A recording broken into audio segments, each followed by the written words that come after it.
Mais uma live Mulheres na Política. Hoje eu recebo Gabi Sabino, candidata a deputada estadual por São Paulo. Olá, Olá, tudo tudo bem? bom? E aí, como é que está? Deixa eu colocar o fone aqui porque aí vai ficar melhor. Ah, é melhor mesmo. Tá bom? Tá me ouvindo? Tá ótimo, tá ótimo. Que bom. E aí, Gabi, tudo bom? Como é que tá? Muito obrigada por aceitar participar da live. É super Imagina. importante. Eu sei que é muito corrido esse período, não é nada fácil. Então, por isso que eu te agradeço muito essa disponibilidade. Imagina, eu que tenho que te agradecer o convite. E mais do que isso, a iniciativa, né? De ter uma página para falar sobre mulheres na política, porque é tão importante. A gente sempre abre um espacinho na agenda quando é para falar desse assunto. Então, eu tô muito Ai, feliz. ai, que bom. Muito obrigada, muito obrigada. E aí, é muito frio por São Paulo? Nossa Senhora, até que hoje as agendas foi muito de rua, de andar e tal, deu pra dar uma esquentadinha. Mas agora já tá caindo aqui, já tô sentadinha, tô sentindo frio, viu? É, né? Subiu o frio daqui, foi para aí, tá Pois aquele é, caos. pois é. E aí, como que tá a Aqui temperatura? no sul é assim, né? Eu digo que Porto Alegre ele não tem muita noção de quando tem sol. Quando começa a fazer sol, essa semana vai começar a fazer sol. Aí quando chega no final da semana tá um calorão. Aí depois esfria tudo de novo. Ah, pelo menos é no final de semana, né? É. Então vamos lá, vamos começar. Primeira coisa que eu sempre peço é para que se apresente. Eu quero que tu te apresente, conte um pouquinho quem é Gabi Sabino. Uau, nesse momento já é tanta coisa. É, bom, eu nasci e cresci aqui na freguesia do Ó, zona norte da cidade de São Paulo. Me formei em jornalismo por conta do futebol. Na verdade, me formei por conta de outros fatores, mas entrei na faculdade de jornalismo por conta do futebol. Eu sou diretora na Portuguesa. Agora eu estou licenciada, né, para o período de Sim. eleição, mas entrei no jornalismo por conta disso. Depois, e aí eu vou contar com um pouquinho de mais de calma, consegui um estágio no poder público e aí fiz toda a minha carreira dentro do serviço público e pós-graduei em gestão pública, entendendo que a população precisa de pessoas capacitadas. E aí, puxando um pouco para o nosso papo, me formei no Renova BR, que é a maior escola de democracia, 2 vezes, em 2020 esse ano. Fui embaixadora do Vamos Juntas na Política, que hoje é uma ONG, né, fundada pela deputada federal Tabata Amaral. Fui embaixadora lá no comecinho, hoje sou uma Que das legal. líderes por conta da candidatura. E aí tô aí atuando, trabalhando para que a população do estado de São Paulo tenha mais condições e tenha uma vida mais digna. E me conta, o que te fez entrar na política? Olha, vou te contar que a gente cresce achando que não é pra gente, né? Uhum. A gente pensa que política é essa coisa errada aí que o povo tá fazendo. E mesmo eu tendo pais muito esclarecidos, assim, do que fazia um vereador e tal, não era algo que a gente falava na escola, não era nem algo que a gente falava na faculdade. E olha que eu fiz jornalismo. Quando eu estava no terceiro ano da faculdade, eu precisava fazer um estágio. E aí eu queria fazer um estágio em televisão e tal, só que não rolou. O que apareceu para mim foi um estágio numa subprefeitura. Aqui na cidade de São Paulo, a gente descentraliza, né, o poder executivo da prefeitura em 32 subprefeituras. E aí eles são os responsáveis por estarem mais na ponta com a população. Então, tapando buraco, limpeza de córregos, zeladoria de praça. Quando apareceu esse estágio, eu vou confessar que eu sou sempre muito sincera quando eu falo nisso. Eu não sabia nem o que era uma subprefeitura direito. E eu estava no terceiro ano da faculdade. Ou seja, não é porque a Gabi não tinha acesso à informação, porque esse tipo de informação realmente não chega nas pessoas. Mas eu falei, bom, bora. Era no bairro aqui do lado de casa. Eu falei, vou entender o que é para fazer. E aí minha função lá era atender os jornais de bairro, que são veículos muito importantes para a população ligar diretamente ao poder público, né? Porque muitas das vezes a gente não sabe como acionar, mas o jornal de bairro sabe. E aí eu tinha essa função. Só que o que virou a minha chavinha de verdade foi no dia em que o chefe de gabinete na época, e a gente postou, inclusive, esse Reels agora há pouco, bateu lá na porta e falou: Gabi, esquece, tá na hora de você entender para quem que você está trabalhando de verdade. Jornais de bairro são muito importantes, mas o trabalho que a gente faz aqui é pelo povo. E aí eu fui fazer a minha primeira vistoria. Eu subi uma avenida muito famosa aqui, quem tiver aqui da Zona Norte, o povo tá entrando aí que eu tô vendo. Quem tiver aqui da Zona Norte, a Avenida Raimundo Pereira de Magalhães, eu subi ela todinha, e aí quando eu cheguei lá em cima, minha vistoria era na casa de uma senhora, mãe solteira, e ela montou a casa dela em cima de um córrego. E assim, a sala da casa dela, o chão era vazado, sabe? Porque eram aqueles pedacinhos de madeira. Quando eu entrei lá, eu não consegui falar com ela, e é natural eu me emocionar nessa história, porque ela, quando eu conto ela sempre me leva para aquele lugar, e aquele sentimento me transformou mesmo. E aí metade de mim ficou envergonhada, porque eu não estava fazendo nada por aquela pessoa de verdade, eu estava vivendo a minha vida com muitos privilégios, como se milhões de pessoas no meu estado não estivessem vivendo daquele jeito.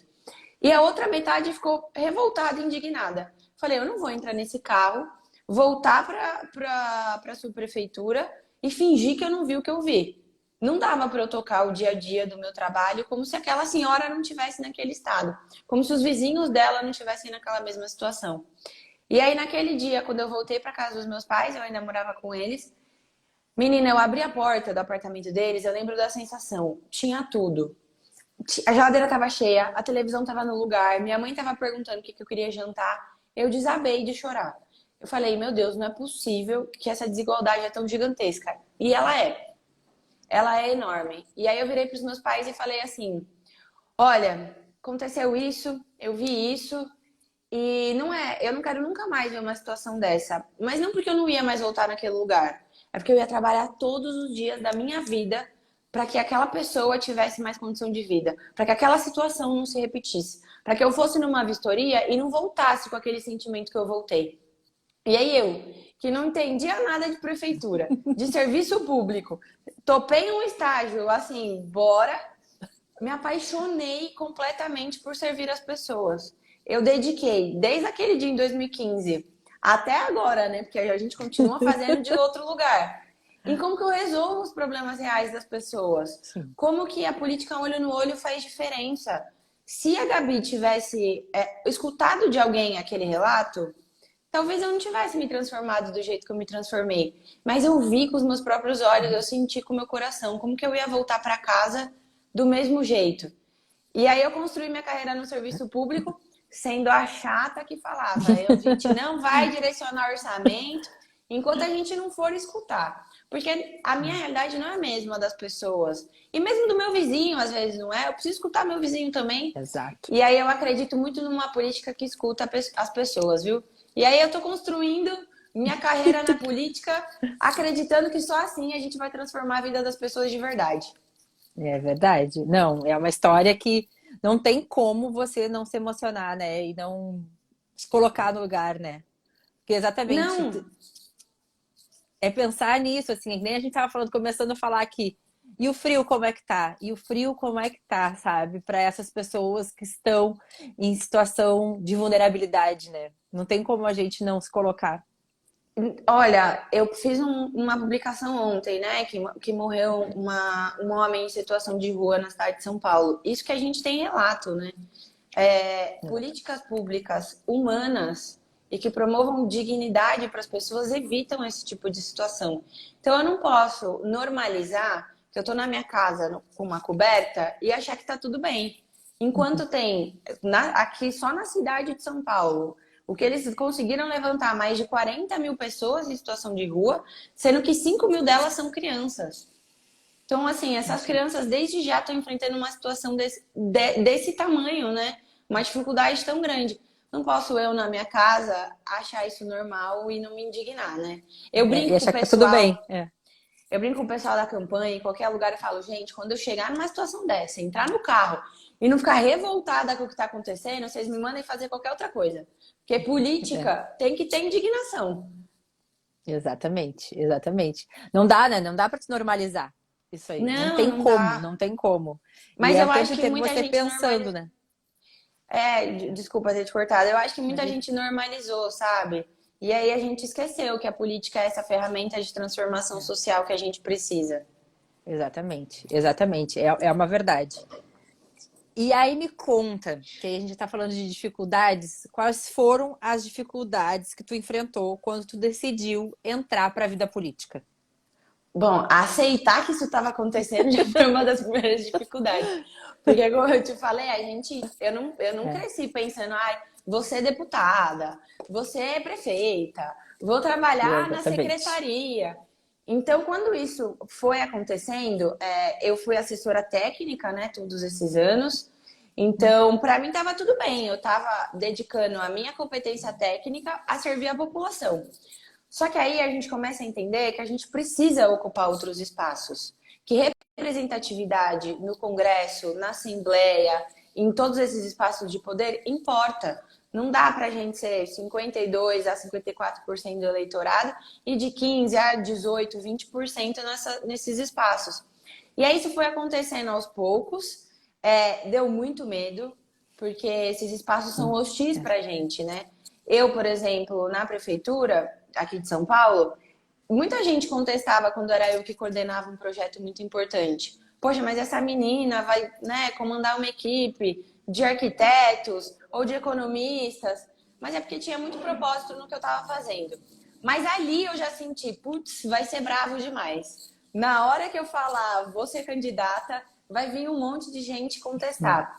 Mas eu acho que uma das partes assim que mais me ajudaram foi ver mulheres que nem eu eleitas.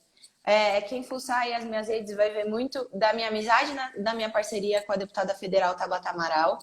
Eu votei nela em 2018 por tudo que ela representa, pela história dela.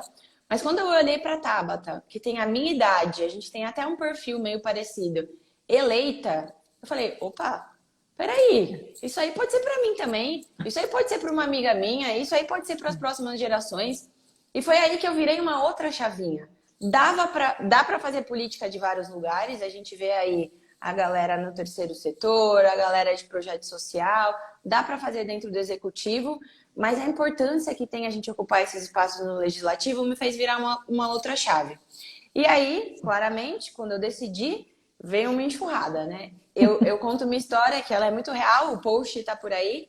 Eu fiz o meu evento de filiação no meu partido no dia 5 de março. Porque eu quis lançar a pré-campanha cedo, eu quis sentir o processo eleitoral mais cedo, para eu ir me preparando também.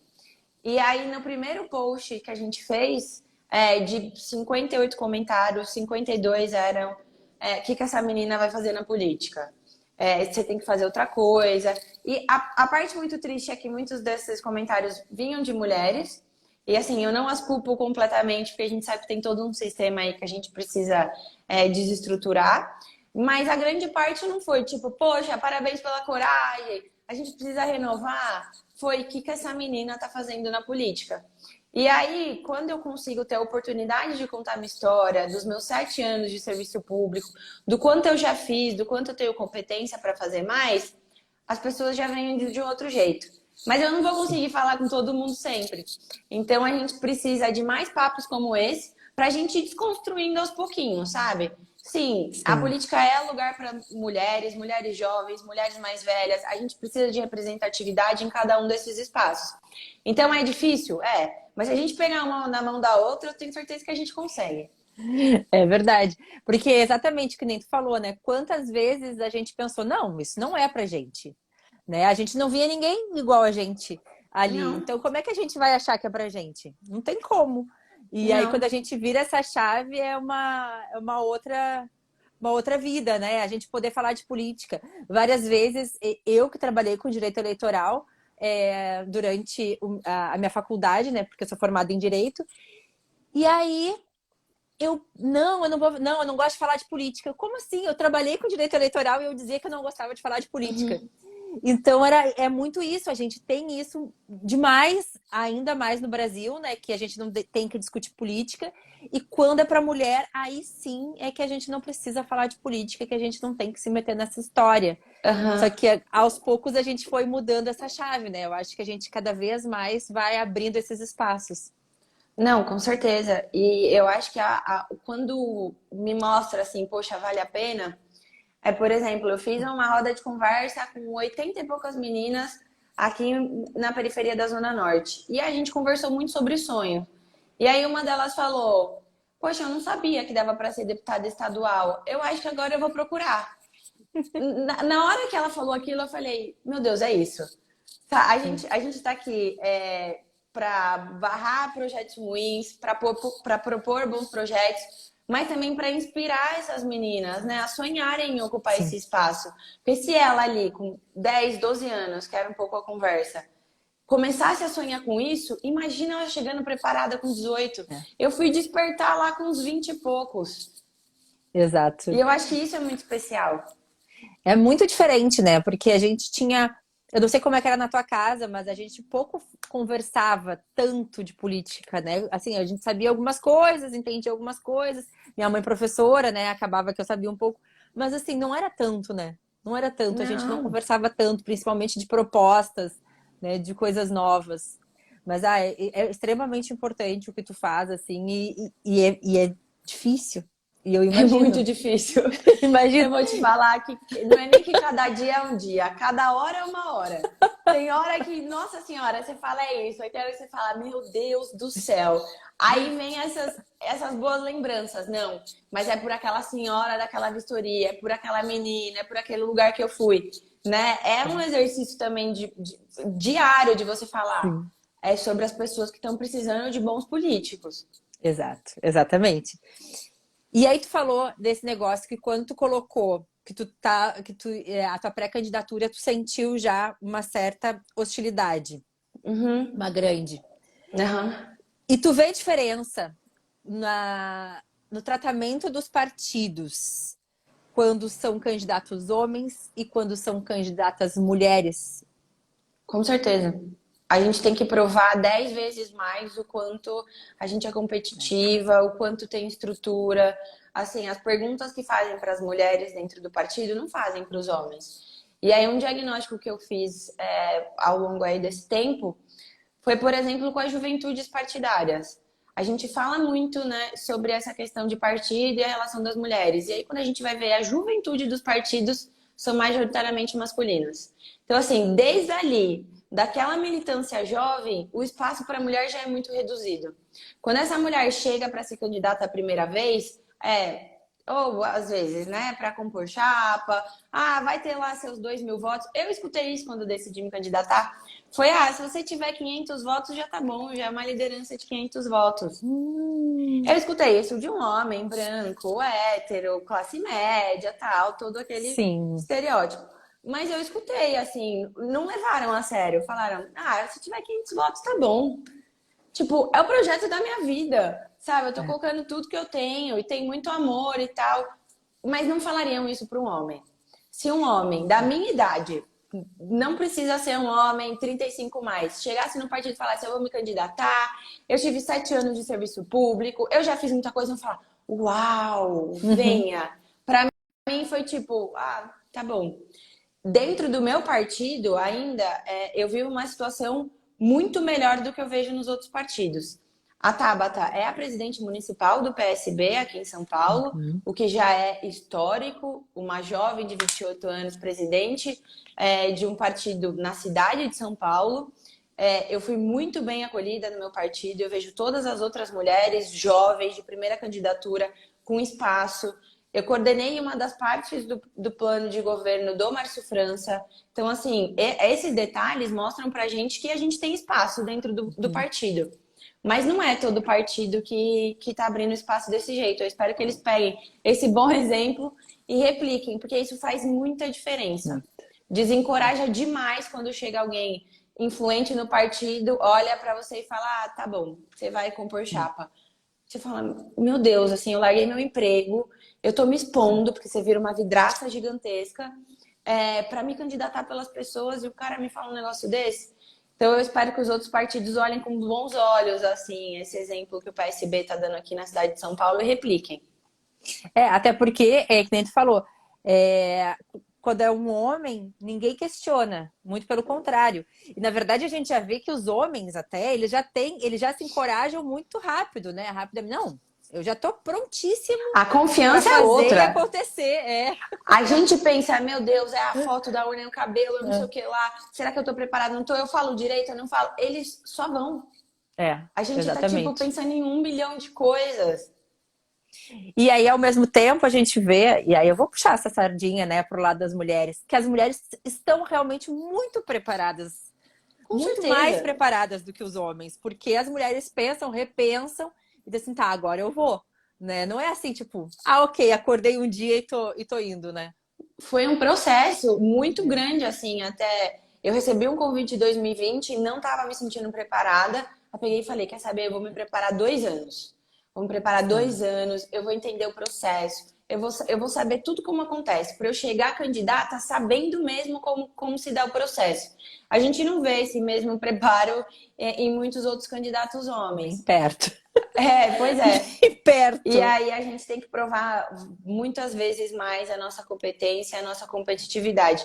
E mesmo as que não são competitivas ainda, né? É um Sim. processo também, é uma construção. E a gente não pode desencorajar nenhuma dessas meninas e nenhuma dessas mulheres por conta disso. A gente tem que continuar insistindo, porque tudo se aprende, né? E aí tem Sim. uma hora que a gente vai aprender também.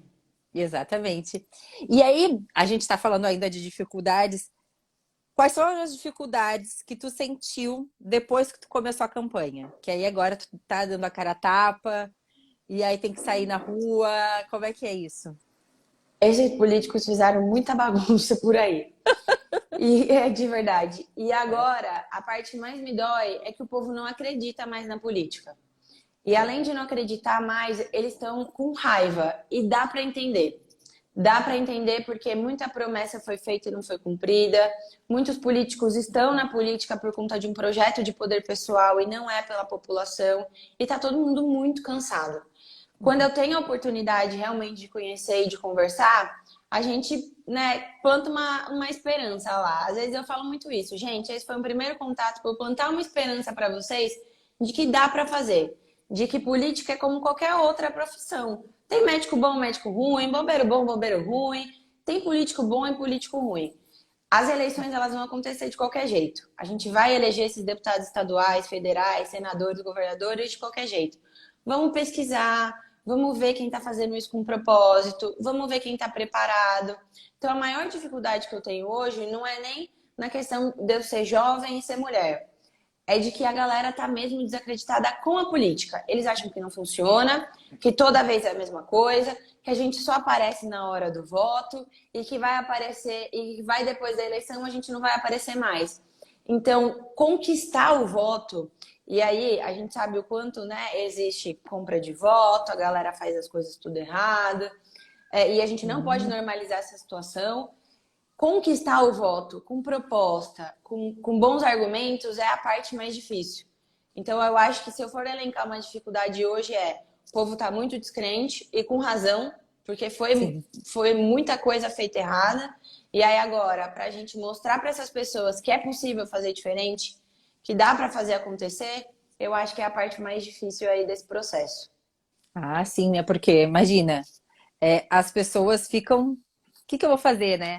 Então, muitas vezes eu já escutei as pessoas falarem assim: ah, eu vou trabalhar porque é só isso, que não adianta quem tiver, não me importa, não adianta, não melhora a minha vida. Né? Porque as pessoas também não entendem, como a gente estava falando, não entendem o que a política faz para sua vida. Não, Então, o não. que eu vou fazer? Que tá no preço do pãozinho, né? Exato. Que tá na qualidade do seu asfalto, que tá ali no seu dia a dia. Exatamente, Se a gente tivesse exatamente. essa educação política que a gente não tem, opa, o povo ia ficar mais esperto, ia falar, né? Que eu fui numa agenda, por exemplo, numa favela que chama Favela do Flamengo aqui do lado, e aí ela falou: ah, mas a escola da minha filha não tem isso, não tem aquilo. Eu falei: pois é. Imagina se a senhora tivesse uma deputada estadual para ir lá bater na porta do governador e falar: ó, lá no bairro que me elegeu, a escola tá assim, assim, assado, eu quero melhorar. É isso que a gente tem para fazer, né? O deputado tem que ir lá fiscalizar, tem que ir lá e tem que cobrar. Só que Sim. eles não sabem o que faz um deputado estadual, um vereador, um deputado federal. E aí, toda vez que eu entro numa conversa, eu já saio explicando. Gente, se alguém vier aqui para falar para você que vai tapar o buraco, é mentira. Não é competência do deputado estadual, do deputado federal, é do fulano. Porque a gente tenta trazer um pouco dessa educação para eles não serem enganados por uma próxima pessoa que vai fazer uma promessa que não é real. Eu acho que Sim, isso faz parte do nosso papel também. não, até porque exatamente o que tu falou. Eles vão agora no período eleitoral e depois eles somem. E aí nunca não aparecem, só vão aparecer 4 anos depois. Ou 2, dependendo se eles quiserem trocar de posição. No meio do caminho. Exatamente. E Sim. aí acaba que é exatamente isso. Aí a pessoa, tá, e aí, o que eu faço? E aí depois que eu elegi, eu faço, né? Como é que eu cobro, né? Como é que eu consigo contactar essa pessoa? Porque ela sumiu, né? Não tá mais aqui. E é essa a diferença, né? E aí ela volta só na época da eleição e a pessoa se sentiu completamente abandonada, enganada, e aí já não tem mais Exato. confiança no processo. Exatamente. E tu sente, a gente já comentou um pouquinho disso, que as mulheres não são bem recebidas pelos homens que dividem esse espaço político? Eu acho que eles estão morrendo de medo da onda que vem aí, viu?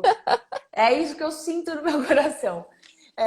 E eu vou sempre puxar a sardinha para cá, porque, por exemplo, no meu partido, a chapa, a estadual, é muito mais competitiva com os nomes femininos. A gente tem um deputado estadual eleito, super parceiro, tá? Porque é importante também a gente ter os homens nessa briga do nosso lado, que é o nosso caso aqui no estado de São Paulo.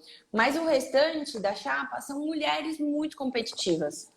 Muito mesmo. E isso me enche de orgulho, assim, porque eu tenho certeza que a gente vai montar uma bancada aqui na Assembleia do Estado de São Paulo com mulheres muito boas, muito fortes e que estão preparadas. Então, eu sinto que eles já entenderam que essa onda vai virar, a gente vai começar a ocupar esses espaços, e isso dá medo, né? Isso dá muito medo, porque agora essa transferência de poder. A gente vai começar a ocupar esse espaço que já deveria estar sendo ocupado. A gente não está tirando nada de ninguém.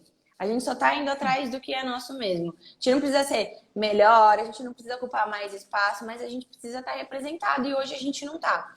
Então, tem os homens que entendem isso, num primeiro momento falam, opa, beleza, mas bora.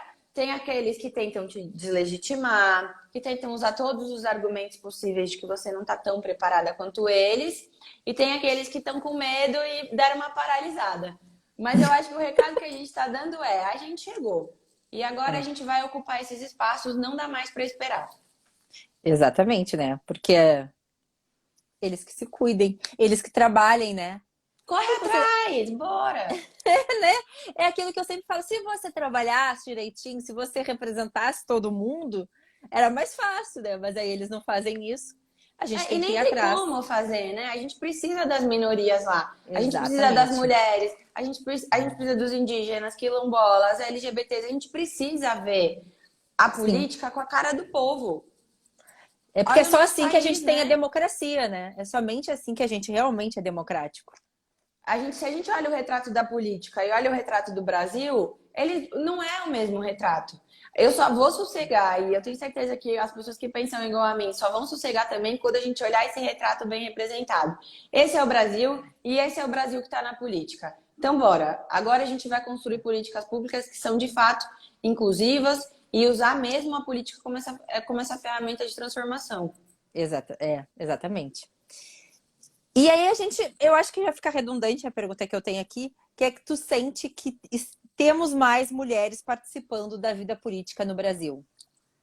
Eu acho que a gente está caminhando. Acho que a gente demorou muito para caminhar e agora a gente está caminhando assim, de degrauzinho em degrauzinho. É lógico que é um progresso, muitos dos casos que a gente tem hoje. E, por exemplo, se a gente não tivesse mulheres no Congresso Nacional, a gente não ia estar pautando a lei de absorventes. A gente não ia. E assim, a cada 4 meninas, uma delas perdem o período escolar por conta do período menstrual. Não é, às vezes a gente conversa com o homem e fala, poxa, eu não pensei. Você não pensou porque você não passa por isso. É por isso que a gente precisa estar lá. E é por isso que eu falo essa questão das minorias. Então, eu acho que a gente está caminhando. Acho que a gente caminhou devagar. A gente precisa dar uma acelerada aí. Essas eleições eu estou muito esperançosa. Muito mesmo de que a gente vai conseguir colocar mais mulheres nesse espaço. E aí é não desanimar. Se a gente desanimar um dia, se a gente pensar em desistir, não é um passinho para trás que a gente dá, a gente prejudica várias gerações. Então, a gente precisa continuar firme no propósito para que as próximas gerações que vão vir depois da gente não tenham que estar batalhando tanto por esses espaços, que elas já possam chegar mais preparadas nesses lugares. Então, eu reconheço todas as que abriram as portas e os caminhos para que a gente pudesse estar agora conversando sobre isso, porque nem isso a gente ia estar podendo fazer. Então, eu reconheço muito e eu acho que a gente tem essa missão de continuar firme no propósito para que os caminhos para as próximas gerações continuem abertos. E aí me diz, a gente meio que já falou, mas eu gosto sempre de... É que eu falo, né? Nossa senhora, não, mas é porque realmente são coisas que a gente vai se juntando, né? Vão colocando uma coisinha com a outra. E é claro que a gente, desde o começo, já está falando sobre isso, né? Que é a importância das mulheres na política. Mas eu sempre gosto de deixar bem claro para que as pessoas entendam mais por que é importante mulheres na política. Por que é importante termos representantes mulheres. É um pouquinho disso tudo aí que eu falei mesmo. A gente precisa ter um retrato de Brasil parecido com o povo, dentro do Congresso, dentro das assembleias e dos governos. A gente precisa que estejam lá as minorias para que o povo se sinta representado, mas que a gente passe projetos que realmente façam sentido para a população. E aí eu usei essa questão do absorvente, mas tem várias outras. Por exemplo, uma das minhas pautas é a questão do ensino médio técnico, que eu vi pouca gente defendendo ao longo desse tempo. Talvez se a gente tivesse mais mulheres que estão preocupadas com a educação dessas crianças e jovens, a gente teria isso sendo pautado antes, porque não dá para aceitar. Os jovens não têm mais sonhos, eles não estão mais sonhando. E aí, se a gente linka, poxa, será que não dá para o ensino público já ser profissionalizante e esse jovem ir para o mercado de trabalho mais preparado? Eu sempre conto esse dado porque ele é real. Na Alemanha, por exemplo, a cada 10 jovens, 5 têm ensino técnico. Eles pautam isso. Isso é muito importante. E, às vezes, esses que têm ensino técnico não vão para o ensino superior, porque eles já estão se sentindo contemplados ali naquele momento no mercado de trabalho. Então, eu acho que esse olhar que a gente vai ter mais humano e mais digno, ele só vem quando a política estiver sendo representativa de verdade. Porque quando for só as pessoas que têm todos os privilégios, a gente não vai conseguir construir. Agora, quando você... eu fui numa aldeia indígena aqui no extremo sul da cidade de São Paulo, e aí eu peguei e pensei, poxa, eles têm que estar lá. Eu nunca vou saber qual é essa dor de verdade. Eu vou fazer o máximo para escutar e para ajudar, mas eu preciso que eles estejam lá. Então é a gente olhar também nesse contexto, né? A gente precisa de nós mulheres, mas a gente precisa de outras minorias também ocupando esse espaço. Agora uma dúvida que eu fiquei tu falou do ensino técnico.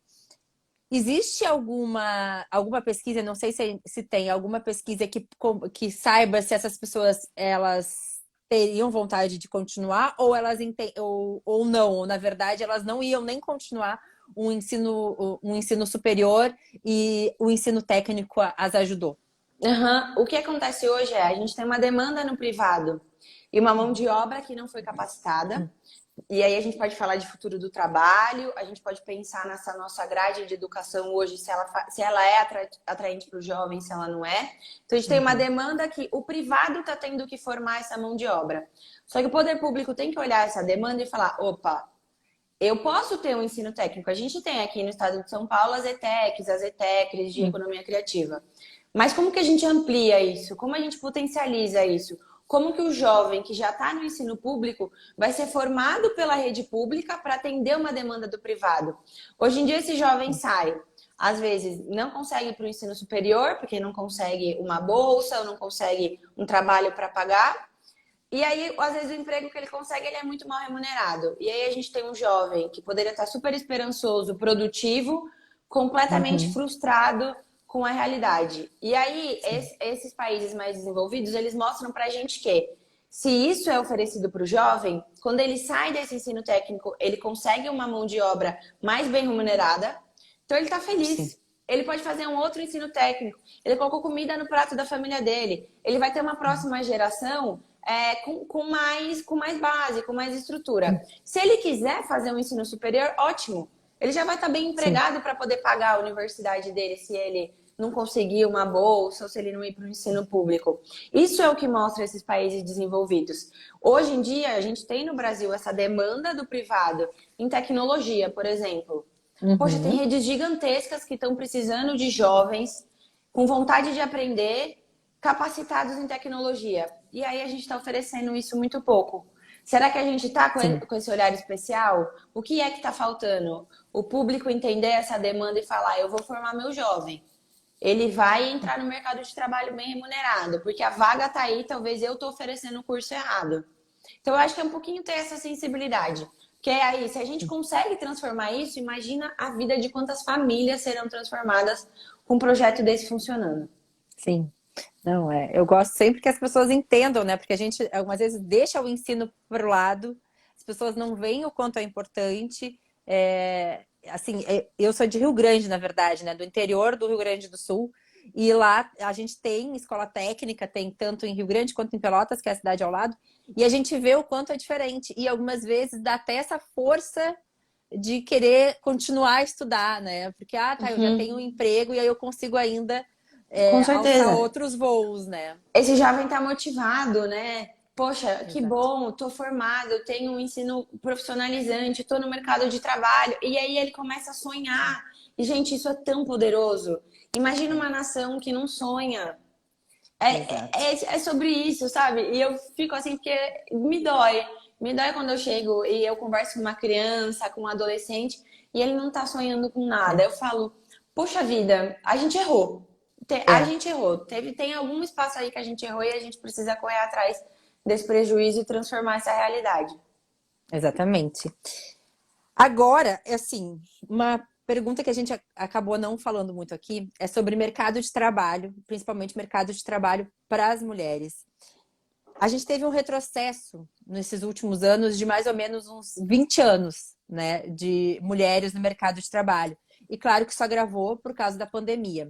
Eu queria saber se tu tem alguma proposta para essa pauta, né, que é tão Uhum. importante e que a gente vê que muda, né, a vida dessas mulheres, né, aumenta a qualidade também até econômica, né, do Com país, certeza. quando a gente tem Uhum. mais mulheres no mercado de trabalho. A gente já tem aí vários dados de quantas mulheres que são as que seguram as contas na família, né? Exato. Toda a periferia, o bairro que eu vou, tá a mulherada lá segurando as pontas dela, da vizinha, do outro vizinho, dando um jeito de se segurar. E a gente olhar para essa mulher que está precisando de capacitação é muito importante. Porque o que você falou da geração de renda, isso dá autonomia, né? Para essa mulher. E aí a gente tem várias questões, né? Que pode ser desde a violência, até ela sair de uma situação de vulnerabilidade. Quando eu trabalhei na Secretaria de Desenvolvimento Econômico aqui na cidade de São Paulo, a gente focava muito em oferecer esses cursos de capacitação, principalmente para as mulheres de baixa renda. Porque aquele pouquinho que ela já podia fazer a mais com uma mão de obra capacitada, salvava o mês da família dela e das pessoas que ela também ajudava. Então, eu acho que muito que quando a gente pensa em mercado de trabalho para as mulheres, primeiro a gente precisa pensar na capacitação dessas mulheres. E aí entender as vocações das cidades, onde a gente pode capacitar essa mulher para ela já trabalhar do lado de casa. Porque isso faz muita diferença para as mulheres na ponta. Trabalhar do lado de casa para já poder levar na creche, para já poder levar no posto de saúde e tal. Então, é entender tudo isso que envolve essa mulher e oferecer cursos de capacitação. Aí, quando a gente pensa no jovem que ele precisa ser capacitado, e aí a gente pensa nessa autonomia, a gente precisa pensar na capacitação dessas mulheres. E aí a gente tem que pensar nas mulheres que estão mais velhas, que não é, né, esse mesmo caso do ensino técnico. Como que a gente pode melhorar a mão de obra dela? Por exemplo, ela já costura, ela faz um serviço de costura no bairro dela. Poxa, será que a gente não podia oferecer um curso de capacitação para ela ter uma mão de obra numa outra fábrica? Para ela poder abrir um brechó, a gente dá uma aula de empreendedorismo, ela abre um brechó e ela mesma faz os concertos. Eu acho que é multiplicar essas possibilidades a partir de capacitação. Uhum. Ótimo. Acho ótimo. A gente Eu até tenho chegou certeza que a gente nesse. está super alinhada. Eu tenho certeza que a gente está super alinhada. Mesmo você no sul, aqui no sudeste, a gente pensa o mesmo para as mulheres, não tenho dúvida nenhuma. Não, com toda certeza, assim. E eu fico muito feliz, né? Toda vez que eu venho aqui, converso com as mulheres, já faz algumas semanas, e de vários lugares. E eu sempre fico muito feliz, porque eu vejo que a gente tá com mulheres de uma política que a gente sempre imaginou, que a gente sempre quis, né? Que Uhum. são as pessoas, os políticos que vão até os seus eleitores realmente para arregaçar as mangas e fazer o trabalho, né? Que, como a gente falou aqui, não vai aparecer só de 4 em 4 anos, mas tá ali todo dia. E algumas vezes, como tu mesmo viu, já trabalha por isso, não precisar que a pessoa te peça. Você já Uhum. sabe o que ela está precisando. Você já chega ali e já sabe, olha, aqui eu preciso disso, aqui a gente precisa disso, aqui a gente precisa mexer nessa outra parte. E isso é muito mais importante, né? A gente vê uma nova política realmente. A gente teve tanta gente falando de uma nova política, que a gente não via uma nova política. É. Uhum. E hoje a gente vê exatamente como a gente estava falando aqui com a galera que a gente estava mais necessitada, que representasse a população, né? As minorias que chegassem e que realmente entendem o quanto é importante e o quanto valorizam chegar naquele lugar, Com né? certeza. Porque é essa a diferença. É isso que toda vez quando eu converso aqui, converso com essas mulheres que estão dando a cara a tapa, porque a gente sabe que não é fácil. Não. Nada, assim, ó. Toda vez, assim, quando eu sei, assim, e agradeço a todas essas mulheres, porque eu sei o quanto é difícil dizer assim, Uhum. eu vou me candidatar, eu vou colocar a cara a tapa, eu vou lá atrás de melhorias para todo mundo, porque quando a gente está falando de mulheres, e hoje mesmo eu dei uma entrevista e eu falei exatamente isso. Quando a gente está falando de mulheres na política, a gente está falando de um bem-estar para todos da Todos. sociedade, Uhum. Com certeza. né? Porque exatamente como tu falou, né? Quando a gente, as mulheres, elas têm um olhar diferente, elas vão ter um olhar para as mulheres, mas para as crianças, para os idosos, Uhum. né? Para os estudantes, porque toca a vida dessa mulher o tempo inteiro. Com certeza. É, a gente precisa de uma política mais humana. Não, não dá mais. A gente precisa de uma política que pense nas pessoas. Política ainda é sobre gente. Não é Exatamente. só sobre números, é sobre pessoas. Então eu espero muito que nessas eleições a gente consiga eleger políticos humanos, políticos que pensem na dignidade das pessoas. Eu acho que quando uma pessoa chega e tem que brigar, gritar por algo que deveria estar sendo feito, que é o mínimo, é você tirar toda a dignidade que essa pessoa tem. Então eu espero muito que a gente consiga eleger políticos assim. E aí, quem tiver de São Paulo aqui já pode votar em mim, né? Para isso. Aproveitar e pedir o voto aqui. Porque hoje em dia todos passam espaço para pedir voto, viu? Exatamente, Todos passam espaço para exatamente. pedir voto. Mas é porque, de verdade, hoje eu fico muito feliz, assim, que quem tá apoiando, quem for votar em mim, pode ter certeza que tá votando numa política humana, que tá pensando na dignidade das pessoas e que tá preparada para ocupar esse espaço. E eu tenho esperança. Eu acho que se a gente não tivesse esperança, a gente nem tentava. Então eu tenho muita esperança e eu espero que dê muito certo. Ah, eu também. Agora já vou te agradecer, a gente já está no finalzinho do nosso papo. Passou muito rápido. Passou muito Muito rápido. rápido. Eu amo esses papos, entendeu? Eu Nossa amo esses Senhora. papos. Quando a gente vê, já foi. Aham. Mas, assim, primeiro te agradeço muito, muito, né, novamente, esse teu tempo aqui para a gente conversar. Te agradeço também por essa disponibilidade como mulher para ocupar esse espaço, porque é importante. Eu sei que tu tá em São Paulo, mas é daqui também, né? Tudo faz, Aham. tudo se liga, tudo vai Com se certeza. juntando. A gente É tá um... uma ligada à outra e ligada a todo o restante da sociedade. Exatamente. E agora eu quero aquele recado final teu, Tá bom. junto, claro, se tu quiser já falar algumas das tuas propostas. Eu acho que eu já falei um monte aí delas. E a gente vai deixar essa live salva, né? Eu vou Sim, vou indicar pro deixar pessoal salva. assistir também. Ela vai ficar Um, salva aqui no Instagram e tá? depois de algumas semanas, normalmente, eu coloco elas no canal no YouTube também. Ah, ótimo. Fala, mulher já pensa em tudo, gente. Não, o meu recado é muito simples, assim, que a gente acredite na política. Ainda é a melhor ferramenta que a gente tem para ter uma sociedade mais igualitária, para a gente ter uma sociedade mais digna, que a gente pesquise os candidatos, que que a gente não desista dessas eleições. Serão eleições muito difíceis no Brasil inteiro. Não sei de onde todo mundo pode estar assistindo a gente aqui. E que a gente vote com essa consciência. E aqui no estado de São Paulo, a gente tem vários bons nomes. E aí eu peço para que cada um que assistiu a gente, que vai assistir essa live em algum momento, que me pesquise, que me pergunte, que entre em contato. Vai ser um prazer conversar com qualquer um de vocês. E aí que vote 40222 no dia 2 de outubro, né? Que aí é a garantia de que eu vou ficar mais feliz ainda. Ai, olha, a gente tá recebendo várias mensagens aqui de apoio. Eu vi um monte aí subindo de 40222, fiquei muito feliz. E eu agradeço muito a participação da galera aqui. E te agradeço muito a participação. Muito obrigada. Eu amei nosso papo, amei nossa conversa. E boa sorte, né? Obrigada. E que a galera realmente pesquise e vá e encontre, né? Alguém para representar. E depois assim, cobra. Né? E cobra, né? A gente tem vários dados aí que a gente esquece em quem a gente vota. Depois a gente precisa cobrar também. É por isso que o que você está fazendo é muito importante. Eu agradeço demais o espaço mesmo. É sempre uma grande oportunidade poder falar um pouquinho da política das mulheres, dessa esperança. E parabéns pela iniciativa mais uma vez. Boa sorte para você também, porque você tem um monte de mulherada boa aí para entrevistar até o final das eleições.